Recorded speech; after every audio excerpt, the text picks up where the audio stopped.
Hi, Baba Melo, Awoiwalewa Daniel John, Ifa Bemiro, Ifa MB. Thank you for having me on your program, brother.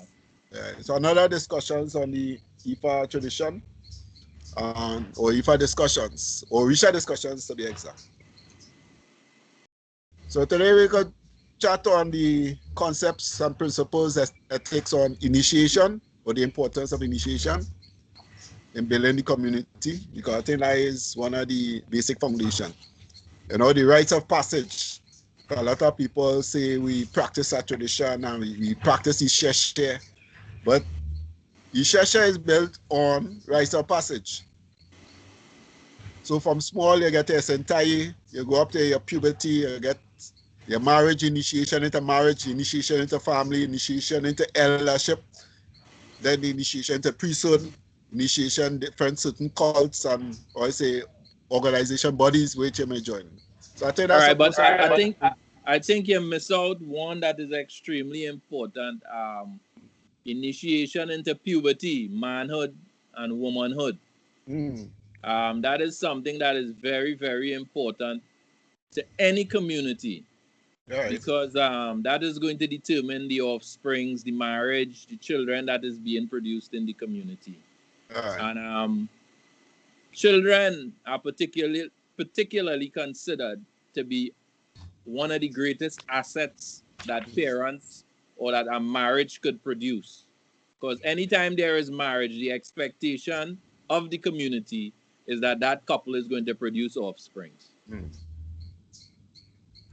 Yeah. No, well, let me put it this way. Just 1 minute. Yeah, go ahead now. Yeah, can you have a cup there? Yeah. Now,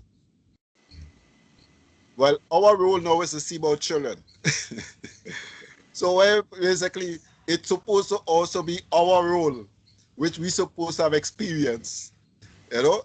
So as in the diaspora, that's it important because we in the diaspora, our community was so separated and, you know, disorganized, and due to, I say, colonialism, slavery, all the other factors, that aspect would have been taken away, or luckily for some, which would have some elder or somebody in the safe camp will go secretly and do what is had to be done for the child. Yeah, definitely. But I wanna say that most traditional communities take the development of the members of their community very seriously. That's why I think initiation, as we know it, the way it is spoken of in the diaspora, is as if it is something divorced from the community.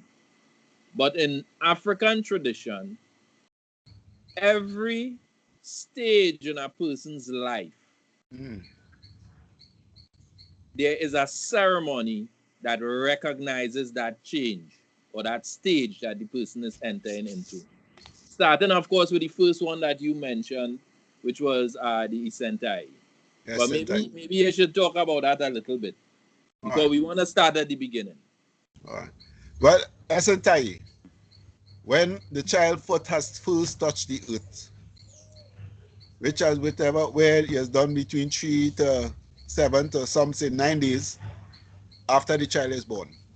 I think this is important for most parents in basically connecting the child with the child's spirituality. Not in terms of more being in a church, but understanding the spiritual connections with the child life and how the pathway can lead the child to a more easier traveling life. All right. So a Sentai is a ritual where you're welcoming the child within the family as well as into the community, and also bringing the community to really know this child. You know, because always I say it takes a village to raise the child. Yeah, I've heard you say it before.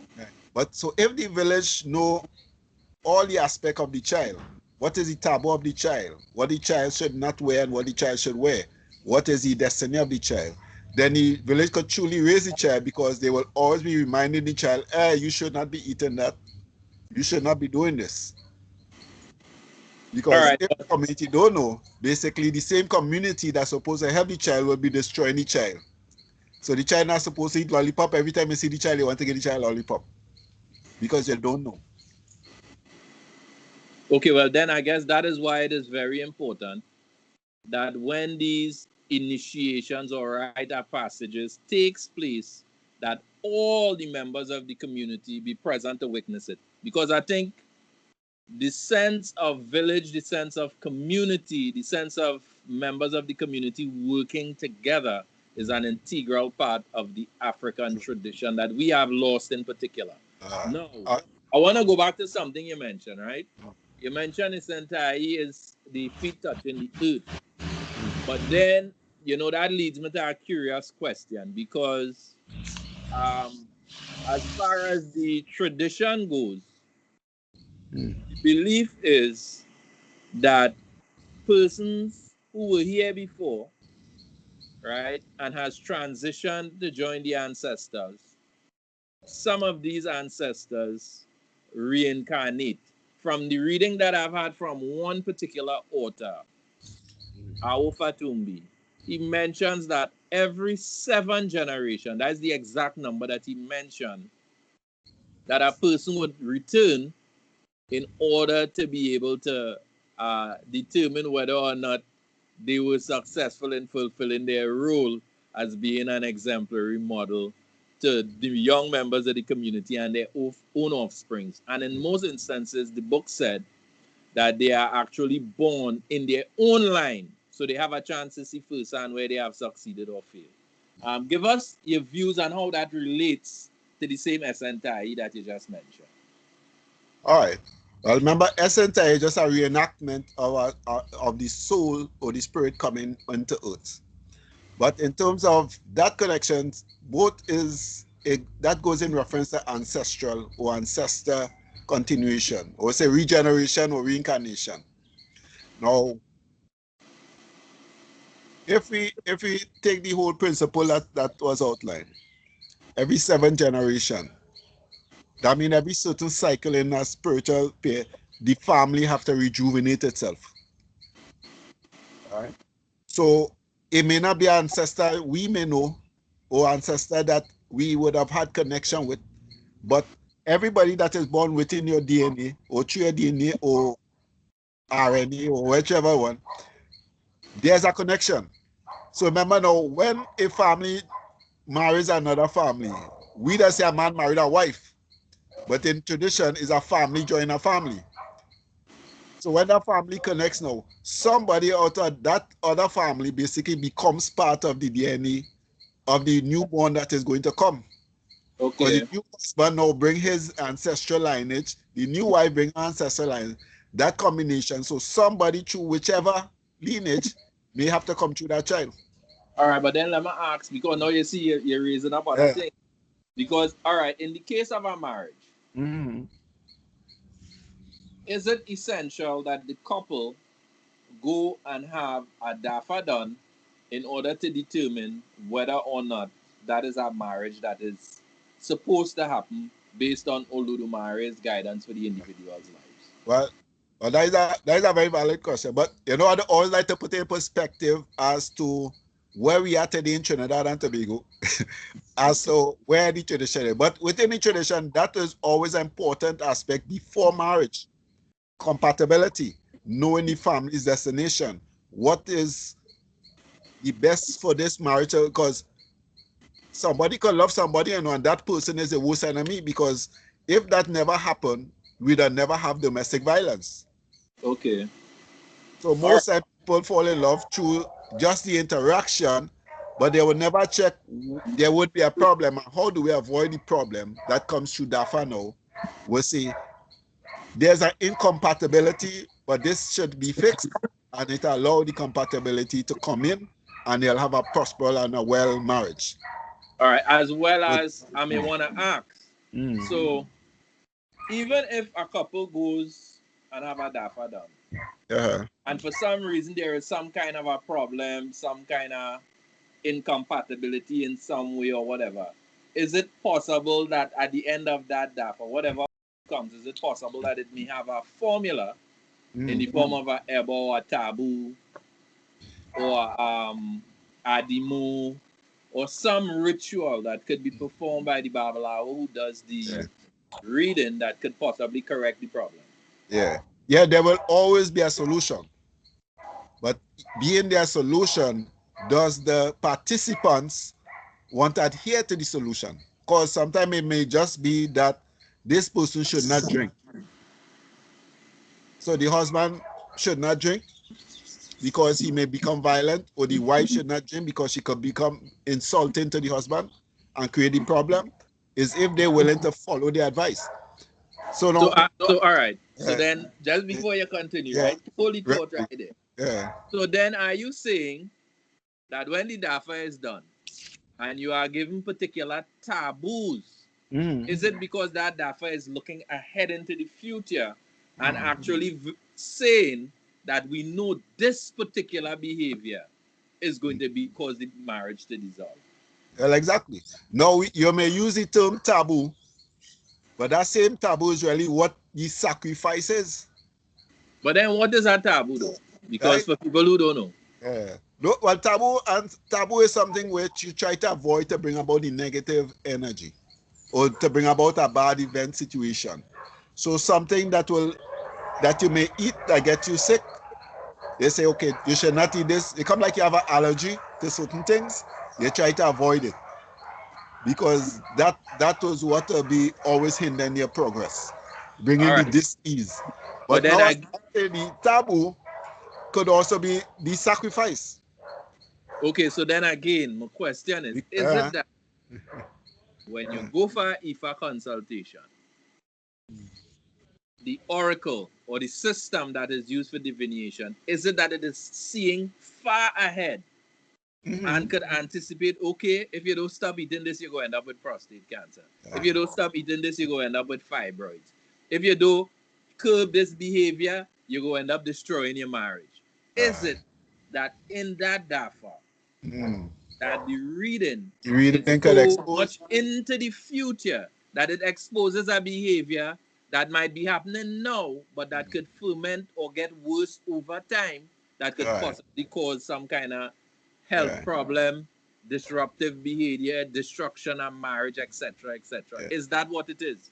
Yeah, exactly. That is why, as practitioners, we say, "Ifa lolo ni, ifa lolo la, ifa lo tun la pelwe, ifa rules today, ifa rules tomorrow, ifa rules the day after tomorrow." So ifa actually could go into the root of the problem and see the whole future of the scenario if the problem is not fixed due to following the advice of ifa. So ifa takes every aspect, everything that is governed, everything that has some connections to you, in terms of not just you, because you will say, I want to get a reading to see if I get a good wife. But then if I may tell you about business, it may tell you about land, it may tell you about ancestors. So if I go to the real problem that is stopping you from really achieving what you want, because you just want to know what if I say I need to do to get a wife. So if I go universal in your situation, because remember, IFA opens your whole script, your script of life. That which is written in your past, your present, your future. All right, so then are you saying if I go to do a consultation, because I want to be sure that I have it clear. Yeah. And I go to do the consultation, as you put it, to find out about a wife. But then in the reading, nothing come up with wife. They're talking about land, they're talking about business, they're talking about everything except the wife. Right? So are you saying also that the divination is also seeing so far into the future that it is actually telling you what you need to do to actually prepare yourself or to create that opportunity for what you actually desire to come towards you? Well, exactly. That is what you first said. So let's say before you look for a female wife, look for your first wife, which is the land. When you have a land, like I was telling my brother, you want girl, build a house on the land. So when you pick up the girl, you can bring her and put her in your house. I think my mother used to say, you're looking for Buddha and yeah, okay. Yeah, this. You understand? Ifa was already, you understand? That was Ifa wisdom. So Ifa would give you a direction, but now remember when we are now remember, I always like to put the perspective as us in Trinidad now trying to re-understand or remember Ifa. Right? So most time people always put the context of what they say in Nigeria, yes, but wherever they say Nigeria, we also used to say it.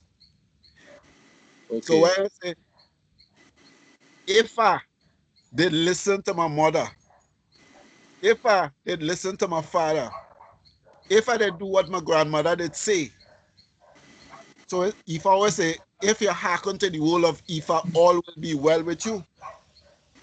You hear the words of Ifa, you will avoid death. You hear the word of Ifa, you will avoid losses. So Ifa is not only come from the divine or the Babalao, but Ifa was the wisdom coming from the ancestors, because they say, the Ifa says, the young one is running fast up the track, but is the elder who knows the direction. Okay. All right. So, I mean, we reach marriage and all that, but I think we skip a few steps. Because is the importance of the family. But if the family is not organized, the family is not in tune, the family is not in line, no matter how much Esentaya you do for your children, if you don't have the discipline, you will just be doing it for fun, because a lot of people do it just to get an African name for the child. Okay. Yeah. All right. So now what I want to do is I want to ask you some questions. Now we talk about the Isentai, right? We talk about that being the rites of passage for a newborn. The foundation of your rites of passage, the starting of the journey. Right. So now let me move forward a little bit, because I want to look at initiations as a community activity, as well as I want to look at it as a ritualistic activity also. Because in Trinidad, we also celebrate something that's called Korikoto. I don't know if you are familiar with it. But if you I would want you to speak a little bit on it, but I want you to speak on it a little bit in relation to Egbe. All right. Well, Egbe is like your spiritual community. They come like the band of angels that you would belong to. All right, but remember, you now talking about Egbe. Question was Korikoto in relation to Egbe, because Egbe is the community. Egbe is something totally different. No, well, when I say, all right, remember, there are different groups of Egbe. When you say Egbe, the spiritual twins, now you have Egbe, which is the community. Egbe, the divine twin is Egbe. Egbe is a society or a community. That is the distinction between the two words. All right. Right. So the divine twin, your spiritual twin that is in heaven, which basically come like a the operative energy of your Ori, your double soul. Now all the readers always say Ori is here. Your Ori really not here. Your Ori is already in that sphere which we call the spiritual world, because your Ori what connects with the Orisha, your Ori that connects with your ancestors.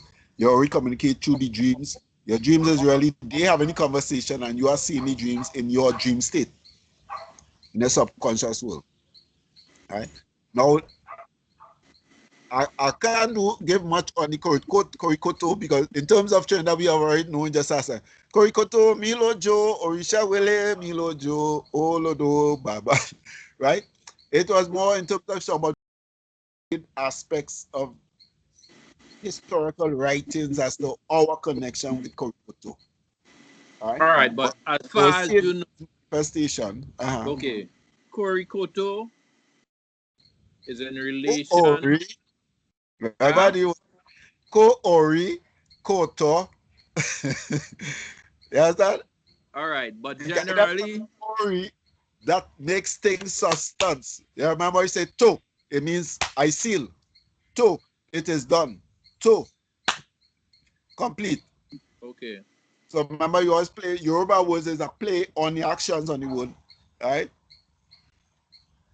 Yeah. All right, but generally, These particular rituals are associated to fertility and to children. Right. Okay. So come out welcoming. Now, in terms of, now I had my period in the tradition, we were not exposed to most of these traditional aspects. Because even in growing up, hey, don't go that, them is the devil thing. Isaac Lindsay is my ancestral line.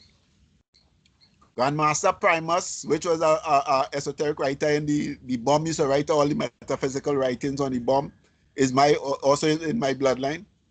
And many people in the practice that when my grandmother would go to prayers at a certain time, she ready to leave. So they know when that time, when they're going into the real spiriting, they say, well, Tati, your bag, that pack. Because, she ain't staying for nothing else that has African spirituality in it. Right time he jumps, she done out the road waiting for the bus or tracking to go home. So then we didn't have I wouldn't have the experience, so I can't really define it. But in terms of researching and understanding, this festival was similar in just welcoming the new soul, the new energies that are coming. You understand? We just say fertility. Fertility ceremony is really welcoming the newborns that is to come into the world. Honoring the mothers that give birth, but welcoming these new ones, because one of them will be the ancestors.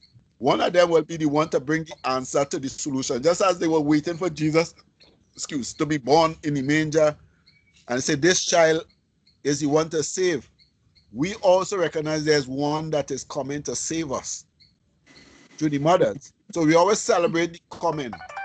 The more fertile a woman is, the more we show Orishas is going to be born. Ancestors is going to be born. When I pass, I'm sure I'm going to be born. And there'll be my tradition will still be there to welcome me then. Okay, well, I think the word they use for reincarnation in Yoruba is atunwa. Atunwa. Atunwa, yeah. Right, but all right, let me move forward now from that initiation, which is called the puberty. Yeah. Now we're talking about initiation into adulthood. That is the other big rite of passage, recognized community witness event. Well, I think, all right, well, because we're in the community, but most times there's always a rush for the priestly initiation before that eldership comes in, No, well, puberty is not really eldership, but what I'm saying, all right, I will tell you what. In the diaspora here, right? And I'm talking about people who don't even practice tradition. Yeah. Normally, when your daughter turns 16, you just have a sweet 16 party. The party, yeah. You understand? To celebrate the fact that she is coming into adulthood. Yeah. I gave her freedom to watching the back more. Right. But I believe now that is also associated to part of our tradition.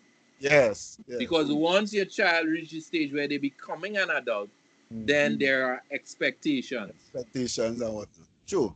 Right? So having the initiation into adulthood, or what we refer to here in the diaspora as the rites of passage, is in fact an initiation that should be and is generally witnessed by all the members of the community in traditional society. You have the younger children who would be expected to go through puberty at some later stage in their life. And you also have the elders who also come to witness this initiation, also probably to encourage you, to tell you what you should expect, and to also give you words of admonition or of advice. I can remember in the early times there was a documentary, but was dealing with that. But it had all those that were in that range would have been going through the ceremony. All right? In the teenhood ceremony. Because now the young boys are showing that they are ready for manhood, and the young girls are showing that they are ready for wife stage and womanhood. I think we we in the diaspora, we never collectively or communally really put the principles along with it. We celebrate, yes, I reach 16, yeah, or 17, you understand? Next 2 years you could vote, you start the adult stage. But the morals, the principles, and the ethics that are needed for the child to grow, I think that has always been neglected in us in diaspora. If somebody's now in under the shelters or spiritual Baptist, I used to do christening or naming ceremony under the Baptist thing. And they would ask, so Baba, so what we need to do? So I will basically tell, well, we need this, that, and a little moment. So the godparents will sit with the child and we'll talk, that. So what about the so when we go start the party, I say party, I say, well, I don't encourage that and I don't try to encourage that. If you want to do it on your own. Don't say I say do it. Because now once you enter in that stage where we like to party, you no longer have no focus on the child itself. So your whole moral, your whole principles. The celebration is to get the alcohol and to wind down. Yeah, yes, sir. So that behavior now is what you're showing the younger ones. So them waiting for them 16th birthday. Because their birthday, they want is rum, is wine, is jump up and bacchanal. Okay. So that's what they're looking forward to, instead of recognizing the sacredness, the because responsibility. That is shown. Yes, and that is what they give as the climax of the celebration. Okay. So I think so it's something where we in the diaspora have to basically, especially in our community, because I just always say, as even I was trying to point to some elders where they argue about who's qualified as priest and who's, I don't need to be a priest and I don't want to be a priest, but I'm a priest in my own rights. I'm a priest in my community. In terms of being a counselor, a guide, an assistance, a help, I do my priestly roles in my community. But in terms of the tradition, looking to the protocols of priesthood, is to allow the younger ones to be able to come into something that is appreciated. So when we have our prayers, we don't really include the children. We don't really include the young ones. Yeah, but then doesn't that create a problem? Because what happens in our organizations when there is no proper succession planning? In other words, if the elder runs a shrine and the youths that are part of that shrine doesn't have the opportunity to learn everything that needs to be done, what happens when the elder transitions? Well, no, as it happens in Trinidad, all things close up, shop closed down, everything done. Now, this is why I say it is important that we review our situation. Sankofa, we always talk Sankofa, the fowl is looking back. We must know where we come from to know where we're going. If we come out of shit, we have to know, hey, when we bait, we cannot go back and do the same thing because we'll end up in the same situation. So if we take what we have now and just include the younger ones in terms of being appreciative, find a joy. It's not about singing no ceremonial song, but sing song that will bring them enjoyment. Create competition. Why we don't have no competition for our youth boys? And then when we see a lot of them is going on the gay side, we trying to blame the person who encouraged them and not saying we are to blame. Because we have nothing for them to prove their manhood. We have nothing for them to. All right, to okay. But while we on that note, I wanna say something. I want this to be well understood. Okay. When we were growing up, there was a sense of community. Meaning, if you were to go down the road and your conduct was less than anything desirable, any adult who saw your ill behavior had the authority to put a spanking on you on the spot, let you know that your behavior is unbecoming, and tell you how you should conduct yourself under those prevailing circumstances. True. Not only would they give you that cocktail and head on, but they're letting you know that I am going to go to your parents because you're not so and so son or so and so daughter. Well, I am going straight to your mother or straight to your father and let them know what it is you was doing. And you know, by the time you get home, sure enough, you have a next cocktail to get. Now, I want to say something.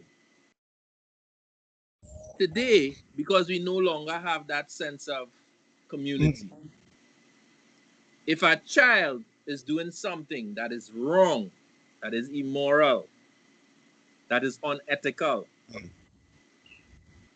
and nobody in the community know who that child is, or nobody in the community cares enough about the child to intervene, then what that means is that the children are technically on their own. No, that is the truth. When children are on their own, then they become vulnerable now to any type of predatory situation to overcome them. So today we might talk about the gay business and this and that and say, well, you know, it's a choice. No, what you say, do what they want. But predator. a lot of the young men and young women who find themselves in those situations are generally people who are isolated from their family or who find themselves living some sort of lifestyle that the family don't accept and they reject them, and they end up going straight into the throes of people who would willingly make them a victim. All right. Now, remember that is the utmost system. Firstly, let me put it this way. When you go to a shrine and you see a number of people, you see sister this, sister that one, mother this, ear that, and all kind. But where's ears Oko? Where's Baba Aya? So I'm in a tradition. That's what I tell people. If you cannot have your priesthood in your own home, then you're not qualified to be a priest in no shrine, no temple. So if I'm seeing you and I can't see you, your wife, your children, your son-in-law, your daughter-in-law, and even the honor man, must be there. But you're part of the collective. You're eating, you're drinking, you're benefiting. So we never, everybody is about being in the priesthood for titleship and to some sort of authority. But in terms of being a leader in a church, a lot of them is not community leaders. Now, if there's a fight on the road and somebody see Baba Mello walking on the road with a phone watching the fight, they don't know the fight is done before Baba Mello is here. Because they know Baba coming to stop here. But even while he's stopping, he already called the police and the police is coming to deal with whatever matter, depending on how serious it is. So it is always about us as elders who carry the title eldership to really have the respect. No drugs can be around where it is. Only drugs you smoke your weed, no problem. You start to sell cocaine, well, no problem. Don't let me know where that's hiding, you know, because I is the one who come in and thief it. So when you're about thinking somebody is I come and thief your cocaine because all I do is all the piper used to be in my area, I just give them food. When I used to live Lamin. And they like to talk. This one, and he just put this and he that. Okay, nice. So when I prowling like if I a piper and I go and thief your stuff. Show it anything like chain bonnet, some kind of thing.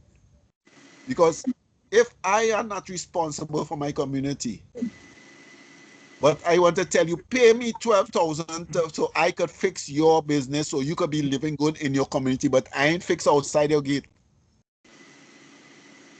I hear you. You pay me 3,000 to mount your yard. Yeah, you're bad, wow. But please don't walk outside, don't go to work, don't go to school, don't go in the grocery because once you step out the yard. Well, all right, Baba. I mean, I understand what you're saying, but you know, at the same time, we are trying to encourage people to behave in a vigilante way. The correct thing to do is call the police.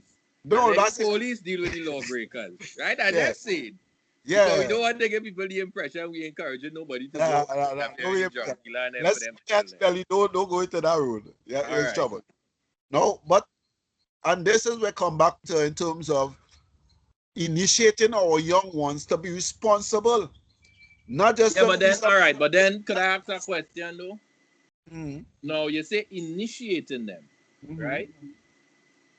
But don't you think to a great extent, the leadership is the ones who should actually, because the term leader implies having people who follow you.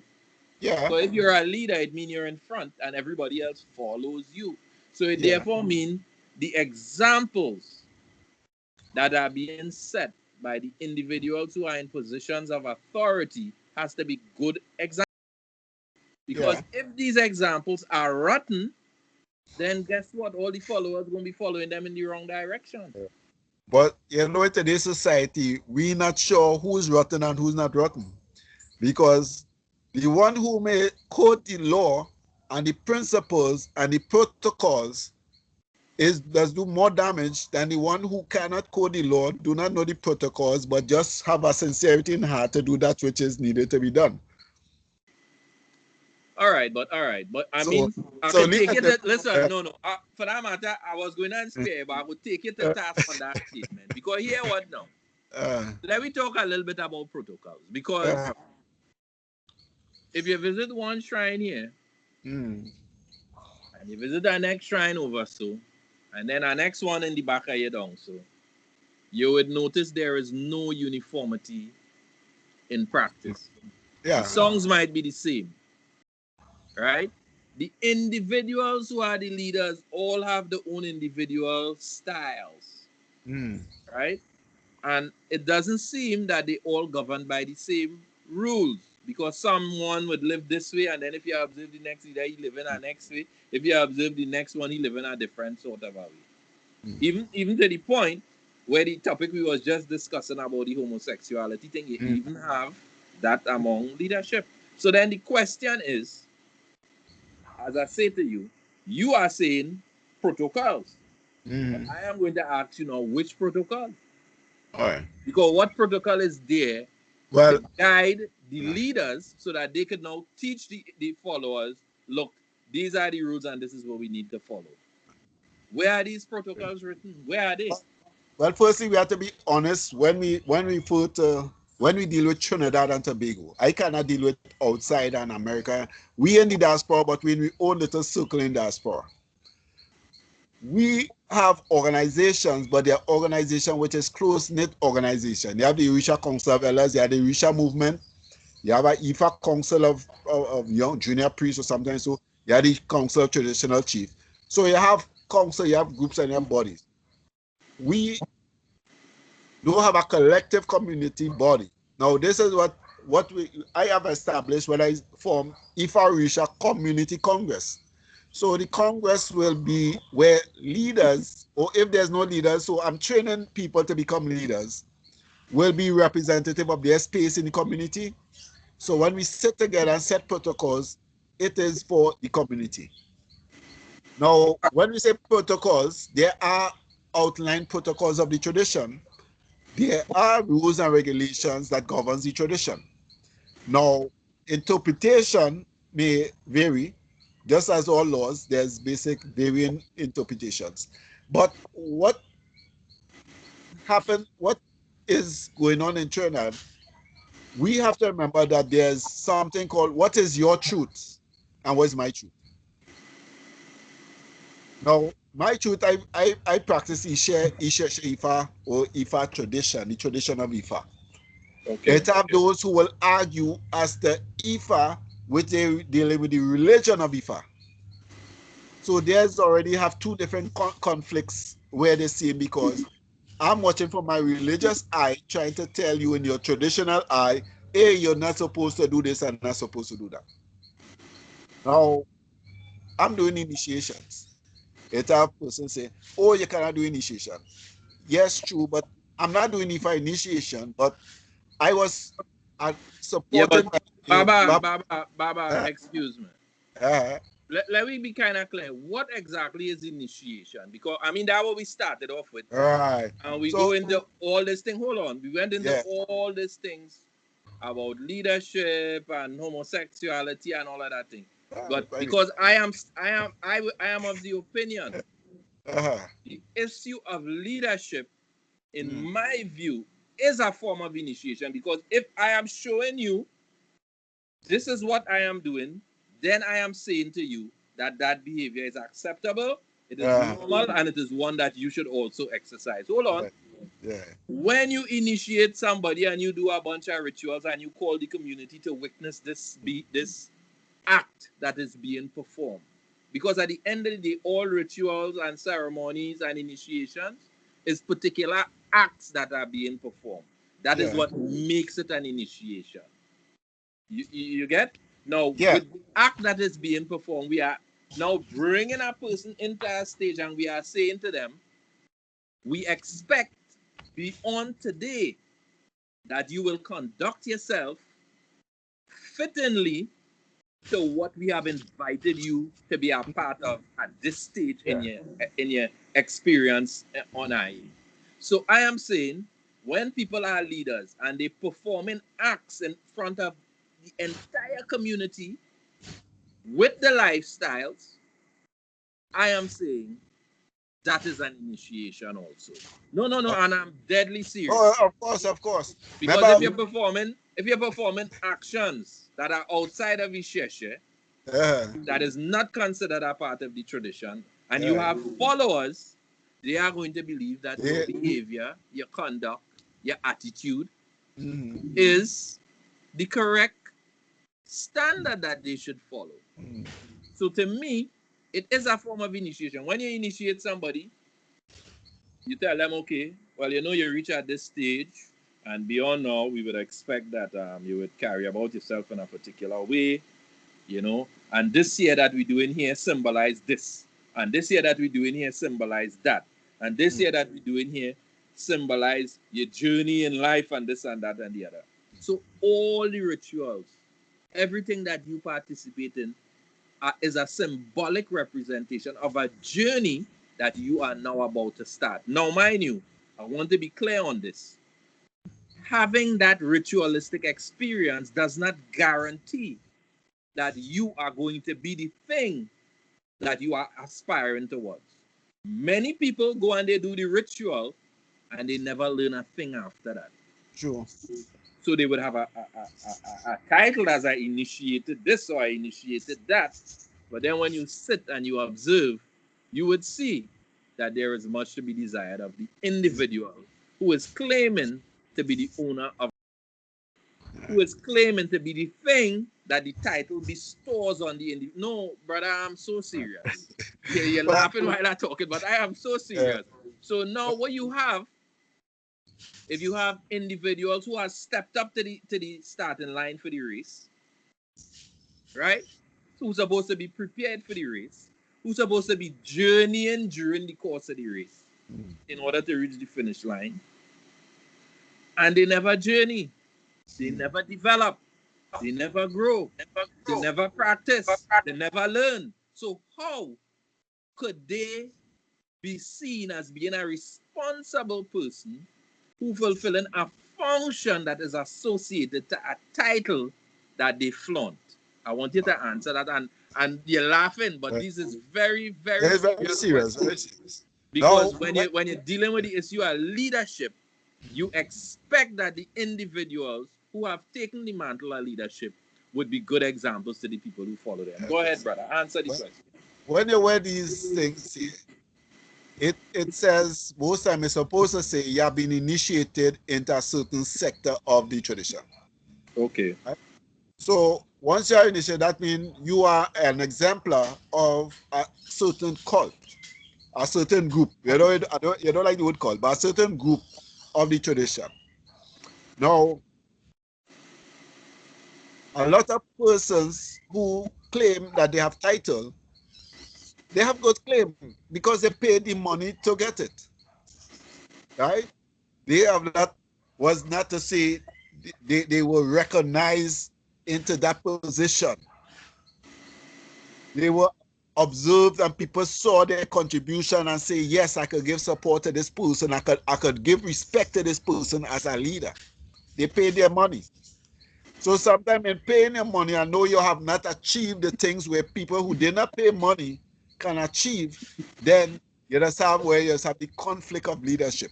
Hey, I have a title. No, You do have well, Baba, I want to know if it's that simple. So in other words, you telling me if I go and I borrow $100,000 and I buy a ticket and I go Nigeria and I spend 1,000 US and I do an initiation and I have a chain just like the one on your neck. Yeah. Are you saying that is going to be stored on me all the functional capacities of the title that I am holding? Well, if you could share some of the money for people to follow you, you could get it, you could get respect. But if you have nothing to give, now the persons who may have paid for the title, I have no dealings with them. But yes, but work for it. Now remember, title and authority is owned. It just has respect. When I read it, I just tell people, I just smoke, I just drink. It don't affect because if I have to give cigarette to a spirit, why you tell me I can't smoke? So don't try to use justification of smoking is right or smoking is wrong. Drinking is right and drinking is wrong. That cause you don't drink and you don't smoke, you has more. But I will do it in a respectful well, order. Baba, I don't drink and I don't smoke. You know, so I know we on the opposite side of the fence. You're on the opposite side. And right? I ain't vexed with nobody. He's a grown man. If you choose to smoke, that is on you. If you choose to drink, that is on you. But you know, I just always say all things in moderation. Right. But by what you do and what you contribute, is that what gives me to respect you? It's not because we have to respect the Baba if I bear me, you know, he don't smoke. Is what you do what make me respect you? Just as what I do make people respect me. True, definitely. Right? Now the people who respect me, even if they may be in the multitude, they don't have authority to bestow no title on me. And they may not have authority to bestow title upon you. But the respect what you have is the same as those with the title. Where those with title, you don't see them. Unless you see, well, something is happening in a positive light and something is going to look like it'll culminate, but I'm not there, so I have to put my title be there. Now, I'm a spiritualist. I just tell everybody I'm a spiritualist. Before Ifa, even after Ifa, I'm a spiritualist. Somebody tell me the dream, I just tell them, oh, I don't like to hear about people's dream. But by the time you talk, I tell you what a dream mean and tell you, hey, take your shells and go and ask if it has spiritual connotation. Take a headache. But I will tell you what the dream is and unfold it for you. That is what's there. When I pick a herb and go just as you, and I do it works. If I didn't give me that, it was already there. If I just give me a deeper understanding of the principles and the esoteric in terms of the nature of the herb, the plant, why this get this name, why this plant is milk, why this one is bitter, why this one is sweet. That's what Ifa gives us, the esoteric wisdom. Now, when you talk about leadership is you have to first have a vision. If you do not have a vision, you are not a leader. You never was a leader. Because first thing, you have to see a vision of a better tomorrow and want to carry the people or put yourself in a better tomorrow. All right. I want to as we on that note, right? I want to read something for you. And I want you to tell me how you understand this. Right? It's kind of important for me to get your view on it because it's an issue that has came up and somehow I don't think it's something that is very clearly understood, right? I'm going to read Article 1 from the Constitution of the International Council for Ifa Religion. And after, I want you to comment on what it is I'm going to read. Article 1 states, is titled Resolution. It states, having firmly resolved to work towards the development of Ifa religion with a view to contributing our quota to the progress, hear the words they use, progress, unity, and dignity of our fatherland, and of the human race at large. We, the members of the International Council for Ifa Religion, do hereby ordain and give ourselves the following constitution. I'm going to read the important part again. It says, having firmly resolved to work towards the development of Ifa religion with a view of contributing our quota to the progress, unity, and dignity of our fatherland and the human race at large. All right, Baba, I want you to tell me how you interpret or how you understand that particular thing that I just read. So first, now they refer to the fatherland, but where's the motherland? Well, everybody generally refer to Africa as the motherland. All right, so but Africa is the motherland. No, well, when you say motherland, we talk about go back to Africa, right? Yeah, that's what we mean here. Right. So the fatherland is the world, our community in the world. Wherever Ifa Orisha people exist, they are the farmer land. Okay. The fatherland. You understand? So just as the father does leave the mother and go out for 10 and 20 years to come back, we are the one out there. So we all encompass. Now, in terms of the role and the mandate, but I want to elucidate on them three main points that I read, because to me, these things are literally giving you in clear words what is the actual essence of what it is they're trying to do. The words is progress, unity, and dignity. All right. I want we to talk about that. And we're talking about these three qualities being worked out, right, for progress, unity, and dignity of our fatherland and for the human race at large. They ain't say just for the fatherland. They say for everybody. So the question is, what do we mean when we talk about progress for humanity? What do we mean when we talk about unity? And of course, that would mean among our people first, and then for the rest of humanity. And what about the term dignity? All right, that is the article. Which article? Which one? That is the first article, the very first article in the Constitution. For resolution, development for the unity, dignity of our fatherland and the human race. All right. Now, first, we have the key word Ifa religion. Right? All right. Let me talk about that a little bit, because I want to know, since when Ifa is religion, or is it tradition, or is it religion? That is what I'm saying. The Ifa religion would be where you set the structural organization, just as how you have the what is called the Catholic Rome. What is called Rome again?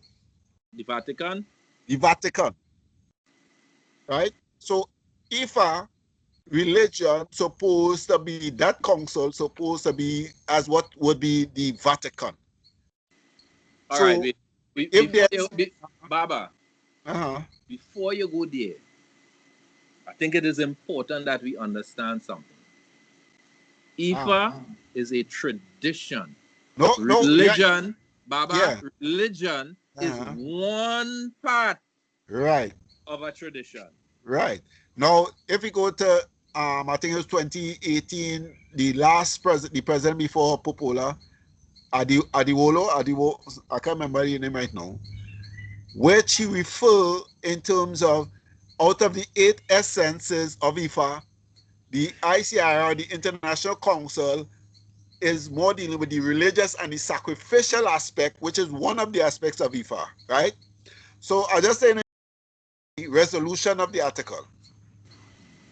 Well, they deal with the Ifa religion. That means this is the body, because out of this body is where you're taking guidance from the priesthood in one of the council or the committees, which the elders or the priests or the 16 elders will give advice in terms of the growth and the development of the tradition. Of the spiritual practice. Right. What I read of the spiritual practice. Yeah. They're not making no administrative decisions. No. All right, okay. Because you have an executive over everything. The executive. Right. Because the executive not even making the decision. The decision comes from the council, actually.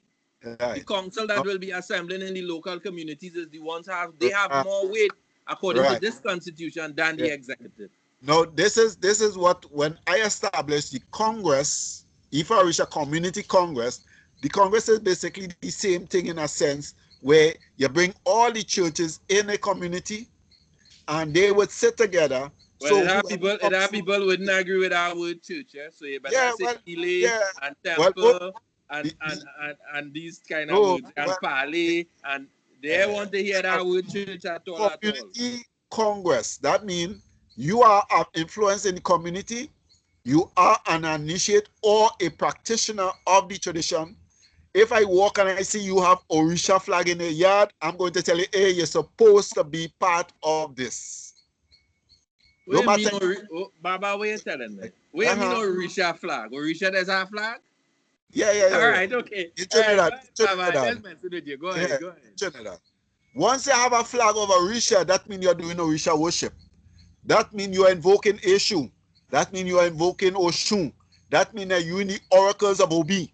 That means Odu is speaking to Obi in your space and compound. Ifa is speaking to you.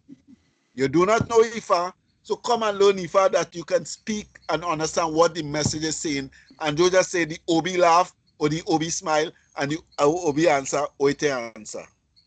Right? So that is first in terms of dealing with the religion. A lot of people, especially who might know, Baba, we are 3.5 minutes, so you got to... Right. So the people who in terms of initiating, most time they have not realized, they did not make a decision at the initiation if they are initiating to be in the priesthood or they're initiating to be in the tradition. If you take a hand of Ifa, that means you're in the tradition, that you are working towards to make a decision to take a full initiation to work towards the priesthood. If you have spent to take a full initiation, that means you already committed yourself towards the priesthood. That is in terms of the religion aspect. In terms of unity, unity means that I should not see Orisha separate from Ifa because I have to feed Orisha through Ifa in my Opon, and the Orisha have to take the guidance of what Orisha wants. Right. I absolutely agree with you because the distinction between Ifa and Orisha, as far as I understand, generally when you talk about Orisha, you're dealing with the practice. When you're talking about Ifa, you're talking about receiving guidance from Oludumare. The system through which you receive specific guidelines. Right. So now, when you talk about the dignity means that if I'm a leader, I must have the dignity to know I have failed and I will sit down and loud who can make a better contribution, make the contribution, and I will still be respected because I showed dignity, because I could not have bring our people from point A to point B, and these people have brought it. So by me allowing them the space to achieve, I've shown I have dignity.